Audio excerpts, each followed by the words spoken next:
ನನಗೆ ನಿರ್ಮಲಾ ಸೀತಾರಾಮನ್ ಬಗ್ಗೆ ಬಹಳ ಅಭಿಮಾನ ಇತ್ತು.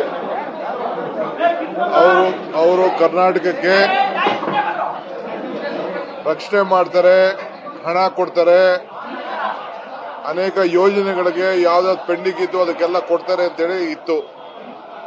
ಅವರು ಗಮನ ಸೆಳೆಯಲಿಲ್ಲ. ಏನಿದ್ರು ಅವ್ರ ಸರ್ಕಾರ ಉಳಿಸ್ಕೊಳ್ಳಕ್ಕೆ ಬಿಹಾರ, ಆಂಧ್ರ ಪ್ರದೇಶ್ ಅವರು ಮಾತ್ರ ಗಮನಿಸಿದ್ದಾರೆ. ಅವರು ಬಿಹಾರ ಮತ್ತು ಆಂಧ್ರ ಪ್ರದೇಶ್ ಮಾತ್ರ ಗಮನಿಸಿದ್ದಾರೆ. ನಮ್ಮ ಬೇರೆ ರಾಜ್ಯಗಳಿಗೆ ಅವರು ಗಮನಿಸಿಲ್ಲ. ವಿಶೇಷವಾಗಿ ಕಾಂಗ್ರೆಸ್ ಸರ್ಕಾರ ಇರುವಂತಹ ರಾಜ್ಯಗಳಿಗೆ, ಇಂಡಿಯಾ ಇರುವಂತಹ ರಾಜ್ಯಗಳಿಗೆ ಯಾವ ತರದ ಗಮನನೂ ಇಲ್ಲ. ಬಹಳ ತಾರತಮ್ಯ ಇದೆ. ಇದು ಬಹಳ ಖಂಡನೀಯ. ಇದರ ಬಗ್ಗೆ ಡೀಟೇಲ್ ಆದ್ಮೇಲೆ ತಿರ್ಗಾ ಮತ್ತೆ ನಿಮ್ಮ ಹತ್ರ ನಾವು ಮಾತಾಡ್ತೀವಿ. ನ್ಯೂಸ್ ಫಸ್ಟ್ ನಿರ್ಭೀತಿಯಿಂದ ನಿಮ್ಮ ಪರವಾಗಿ.